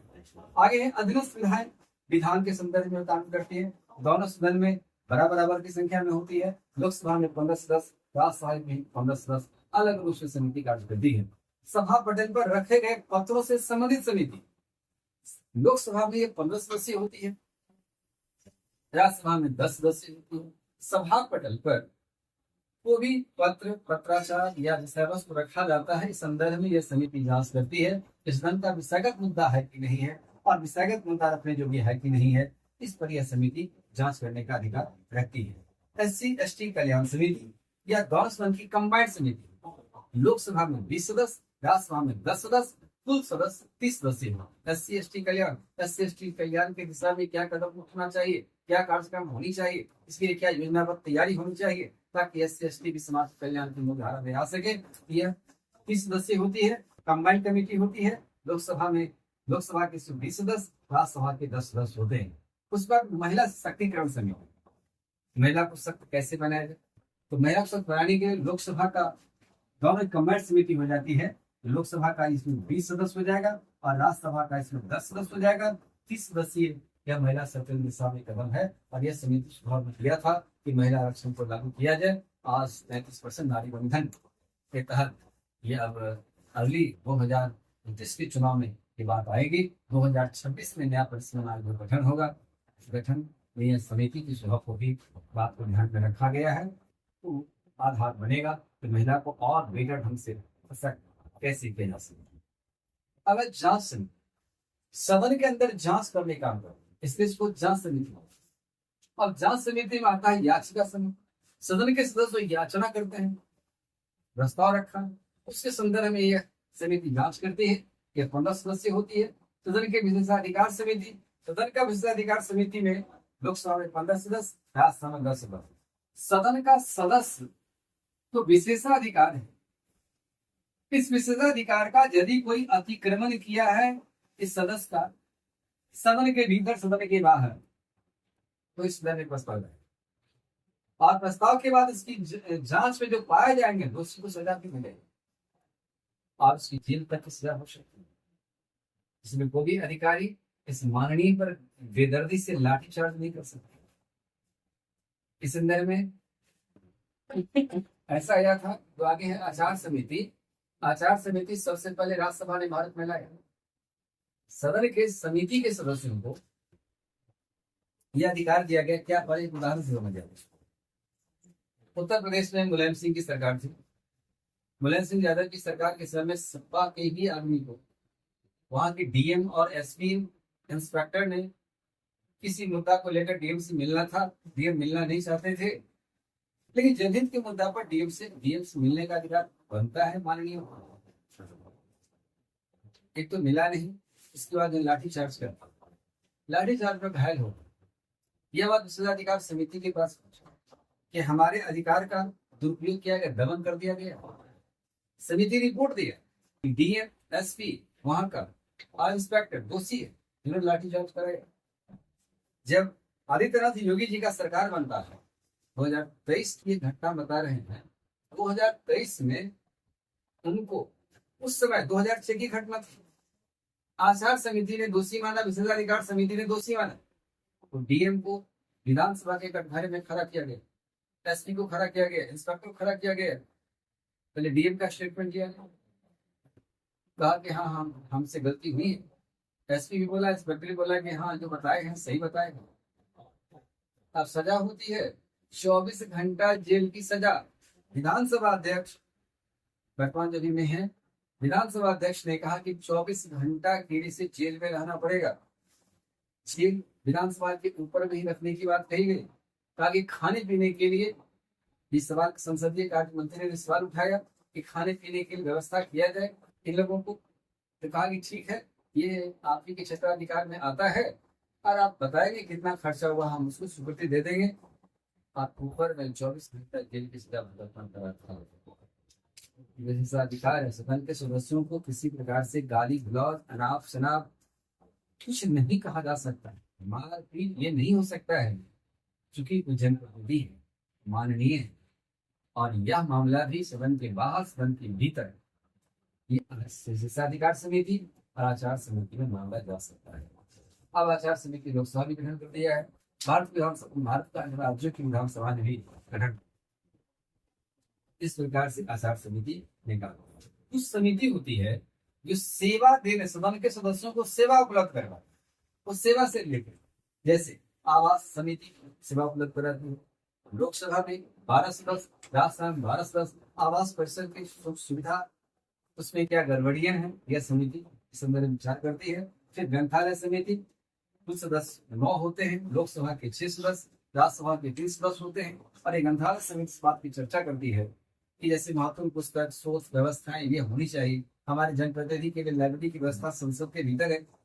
कौन सा पुस्तकों की चयन हो, यह समिति का कार्य करती है। और समिति की रिपोर्ट पर पुस्तक उपलब्ध कराया जाता है ताकि हमारे माननीय सदस्य पढ़े लिखें और सदन को अपने विद्वता से, क्षमता से उस आगे बढ़ाने का काम करें। यह भी व्यवस्था रखी गई है। उसके बाद वेतन भत्ता संबंधी समिति, यह दोनों सदन की संयुक्त समिति होती है। लोकसभा के 10 सदस्य, राज्यसभा के 5 सदस्य होते हैं, कुछ 10-15 सदस्य होते हैं। इस माननीयों को समय समय पर वेतन भत्ता कैसे वृद्धि किया जाए, कितना वृद्धि हो, यह चीज तय करती है। जैसे हाल ही में भी वेतन भत्ता बढ़ने की बात आई। अब है कि अस्थायी सदन, अस्थायी समिति। अस्थायी समिति का कार्य यह होता है कि वो समिति अपना कार्य किया और कार्य करने के बाद फिर समाप्त कर दिया गया, काम खत्म। इसको कहते हैं प्रवर समिति। अब है कि प्रवर समिति, ये सदन की समिति है। और एक आता है संयुक्त प्रवर समिति। संयुक्त प्रवर समिति, ये 2 समितियां होती हैं। प्रवर समिति जो होती है, दोनों सदन की यदि होती है तो संयुक्त प्रवर में तो 30 सदस्य लोकसभा, 15 सदस्य राज्यसभा, ये 45 सदस्य। यदि अलग अलग होगी तो 30 सदस्य भी हो सकते। दोनों सदन, दोनों कंबाइंड हो गई, प्रवर समिति कहना है। यह 45 सदस्यीय समिति, प्रवर समिति, भारतीय संसद के समिति में सबसे बड़ी समिति का है।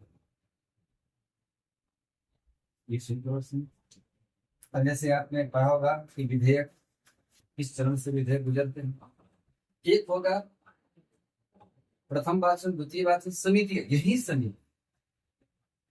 तो दोनों सदन के लिए अलग अलग भी हो सकता है और संयुक्त भी हो सकता है। ठीक हो गया प्रवर समिति का आधार या। उसके बाद विशिष्ट मामले की जांच करें।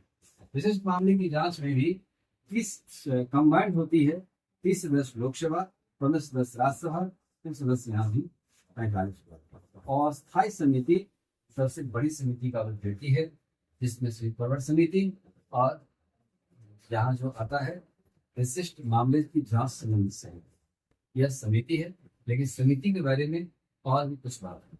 पहले आपको इस समिति पर कोई क्वेश्चन पूछना है तो पहले आप ये बताइए, इसमें भी कोरम होता है, इसमें भी व्यवस्था निर्धारण करने का अधिकार होता है, इसमें भी एक अध्यक्ष होता है, निर्णायक वोट देने का अधिकार उन्हें होता है। पहले आप उसमें से क्वेश्चन बताइए, कुछ है तो बताइए। इसमें कार्य नाम से ही स्पष्ट हो जाता है, लेकिन एक क्वेश्चन पूछने का तरीका देखो। अब ये क्वेश्चन कैसे आ रहा है, निम्नलिखित में से कौन छानबीन समिति के दायरे में आता है, कौन नहीं आता। निम्नलिखित में से कौन सदन की कार्य संचालन के दिशा में गठित समिति है, कौन नहीं। अब आप देखिए, निम्नलिखित में से कौन वित्तीय समिति है, कौन नहीं है। वित्तीय समिति 3 होते हैं, तीनों का नाम याद रखें। अब विषयगत समिति के भीतर में कौन कौन समिति आती है, 3 समिति विषयगत समिति में जाती है। सदन की प्रोपर समिति, कार्य मंत्रणा, गैर सरकारी संकल्प विधेयक, सभा में अनुपस्थित रहने वाले समिति, नियम समिति, सदन की समिति है। उसके बाद छानबीन में कौन है, जैसे मैंने कहा कि छानबीन में कौन है, कौन नहीं है। तो छानबीन में यही है, सरकारी आश्वासन समिति, अधीनस्थ विधायन समिति, सभा पटल पर रखे गए पत्रों से संबंधित समिति, और SC/ST कल्याण संबंधित समिति, और महिला समिति समिति। छानबीन करती है, रिपोर्ट करती है, और रिपोर्ट के लिए कहीं बाहर भी जा सकती है। इस प्रकार से यह निम्नलिखित में से कौन जांच समिति के दायरे में आता है, और एक नहीं आएगा, एक आएगा। ऐसे करके भी क्वेश्चन देखा, जांच समिति में कौन कौन है। याचिका समिति, विशेषाधिकार समिति, आचार समिति, ये जांच करती है। और जांच करने की सदन के अंदर, सदन के बाहर की भी जांच करती है। यदि कोई सदन का सदस्य आपस में गाली गलौज करता है, मारपीट करता है, कपड़ा फाड़ा फाड़ी करता है, सदन की सदस्य गरिमा का, यह भी मामला जा सकता है इस जांच समिति के द्वारा। अब है क्या यहाँ पर ये सेवा उपलब्ध करने वाली समिति, सेवा क्या क्या उपलब्ध करवाती है। आवास, ग्रंथालय सेवा है, सेवा उपलब्ध करवाता है। वेतन भत्ता सेवा उपलब्ध करवाता है। और अस्थायी समिति में 2 है, प्रवर समिति, प्रवर समिति विशिष्ट मामले की जांच संबंधी समिति, जो 45 सदस्यीय होती है। यही समिति का आधार है। इस समिति का स्ट्रक्चर है और समिति गठन संसदीय कार्य की व्यवस्था के कार्य संचालन की दिशा में जो संसद का कार्य है, यह विशेषज्ञों की समिति के द्वारा यह कार्य करने के बाद सदन के भीतर लाया जाता है, ताकि विधेयक में किसी प्रकार की खामियां ना रहे, क्या ना रहे, इसकी जांच करनी। बात क्लियर? अब आगे देखिए, बात यदि पूरा हो जाए तो आगे बढ़े। अच्छा, संयुक्त परिवहन समिति और विशिष्ट जांच समिति में तो उसमें कितना सदस्य होता है? 45 मेंबर। संयुक्त में हो गया तो 45, अलग अलग हो जाएगा 30 सदस्य हो सकते।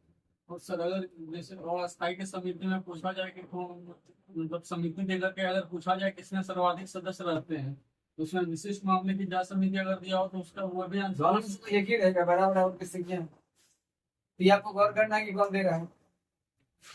अब भी बात उसी का आता है कि दोनों याद करने के लिए ज्ञान तो फैलाना ही पड़ेगा।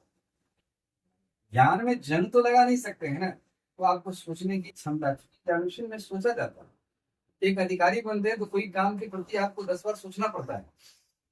सोचने की क्षमता क्या है, इसीलिए तो क्वेश्चन दिया जाता है। अब देखिए, समिति में कुछ विशेष खास बात। समिति में बात होता है कोरम। कोरम का अर्थ होता है गणपूर्ण। जैसे सदन में कोरम होता है, सदन को चलने के लिए सदन क्या कुल सदस्य का 1/10 सदस्य होना चाहिए, ठीक उसी प्रकार से कोरम समिति के भीतर भी होती है। और यदि समिति में इतना सदस्य कोरम नहीं आया तो समिति की बैठक स्थगित हो जाएगी। समिति में कोरम का निर्धारण है कि समिति के कुल सदस्य का 1/3 सदस्य यदि उपस्थित नहीं होगा तो कोरम लगाकर सदन के बैठक को स्थगित कर देगा। कोरम लगाकर समिति की बैठक को स्थगित कर देगा। समिति में एक सदस्य होते हैं, सभापति होते हैं। सभापति को समिति में वोट देने का अधिकार नहीं है। सभापति को समिति में वोट देने का अधिकार नहीं है। वोट देने का अधिकार सदस्य को होता है, लेकिन सभापति को निर्णायक वोट देने का अधिकार होता है। जब बराबर मत आ जाएगा तो निर्णायक मत देने का अधिकार होता है। यही बात लोकसभा में लोकसभा के अध्यक्ष को, राज्यसभा में राज्यसभा के सभापति को होता है। लेकिन यहाँ पर समिति के सभापति को वोट देने का अधिकार नहीं है, क्रिया, और इन्हें निर्णायक मत देने का अधिकार होता है। अब है कि बहुमत से कोई बात को निर्णय ले लिया जाती है, तो बहुमत निर्णय समान मत आ जाएगा तो निर्णायक मत का मतलब है कि आप उसमें कंसिडर करिए कि आप इधर किस व्यवस्था के आधार पर आप भेज सकते हैं। सिर्फ सभापति को निर्णायक मत देने का अधिकार है। अब है कि समिति यदि कोई रिपोर्ट देती है तो कितने दिनों में दी जाती है। एक तो सदन पहले तय कर देती है इतना दिनों के भीतर मुझे रिपोर्ट देना। यदि रिपोर्ट तय नहीं है तो समिति को अधिकार है कि 1 महीने के भीतर विधेयक को रिपोर्ट को जमा कर दे। यदि सदन का पीठासीन पदाधिकारी यह समिति गठन करने के टाइम में कह दे कि अब इस समिति का कार्य है कितना दिनों के अंदर रिपोर्ट तैयार करके हमें दें, तो उतना दिनों के अंदर दे देते हैं। यदि समिति का अध्यक्ष ने या सदन के अध्यक्ष ने यह जानकारी नहीं दिया है तो कितना दिन के भीतर, 1 महीने के भीतर आपको रिपोर्ट को जमा करना होता है। एनी हो जमा करना पड़ेगा। संसद परिसर में ही समिति का एक अलग व्यवस्था है बैठने का। उनकी दैनिक भत्ता दी जाती है। दैनिक भत्ता देने के बाद उसके प्राप्त भागीदारी हो। समिति में ध्यान रखा जाता है कि पढ़े लिखा व्यक्ति के साथ साथ अनुभवी व्यक्ति भी हो, जिन्हें शासन व्यवस्थाओं से संबंधित जानकारी दे। ऐसे व्यक्ति को इसके भीतर में स्थान देने की बात कही जाती है। अब यदि 2 या 2 से समिति की बैठक, 2 या 2 से अधिक बैठक में, 2 से अधिक बैठक यदि आप लगातार अनुपस्थित पाए गए तो सभापति का कार्य है कि आपको समिति की सदस्यता से बाहर कर दिया जाएगा। अध्यक्ष को कहेंगे, अध्यक्ष महोदय अब ऐसा किया जाए कि नियमानुसार बहाल कर, नियमानुसार तो आप 2 या 2 से अधिक बैठक बिना कहे सुने बैठक से अनुपस्थित नहीं हो सकते हैं। समिति एक काम करना एक रिस्पॉन्सिबिलिटी वर्क है और समिति में रह करके कार्य करके दिखाना पड़ेगा। यहाँ पर किसी जन को कोई प्रॉब्लम, पूरा समिति क्लियर हो गया? क्लियर हो गया। आप इसके आगे की चर्चा करेंगे। सदन के भीतर जो महत्वपूर्ण कुछ प्रस्ताव होते हैं उस प्रस्ताव पर चर्चा करें।